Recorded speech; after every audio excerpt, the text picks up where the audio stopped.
Calibration 15. 40 years from now, when they burn the witches at their gluten-free stakes, the punishment will not be for the blasphemy they spread, but rather for the truths. Ingrained in our natural state of being, back to the earth from whence we came, the terror of subterfuge brought on by alignment will be far too much to bear. And they'll get there with the numbers, because the numbers are truth, and music and math the only universal languages. Music built upon math, upon variances and intervals which vibrate the sound of organs within our own organs and send us to rapture.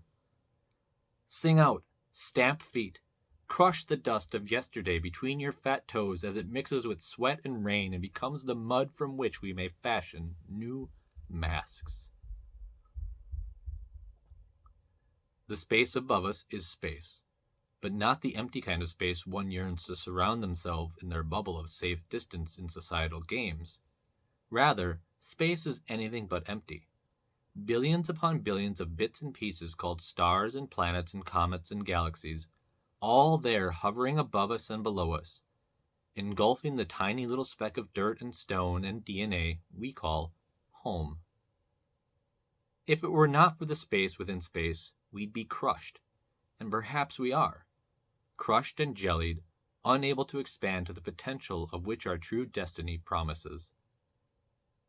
A witch or an alien, numbers or music, holes in the ground and holes in space, magic and logic and places in which we can become lost. They surround us all, and we invest the electromagnetic pulses in our flesh we foolishly name a soul into finding meaning and wholeness through it all. Energy is neither created nor destroyed.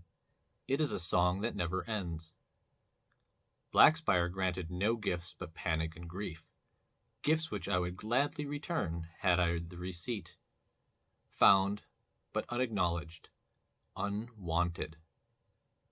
Though I hid, I knew my effort to be in vain, for they would find me. Oh yes, they would find me. They did find me. But I am unwanted. The hole grows bigger as I resume my excavation. What once gave birth to life, I now know to be nothing more than a trick, a ruse, a false positive. There's more down deeper, down past the caves, past the rivers, past the molten core. Somewhere down there, someone's having a dream. Am I the dream? What then happens to the dreamer when I awake? Penitence and desire. Good night, sweet prince.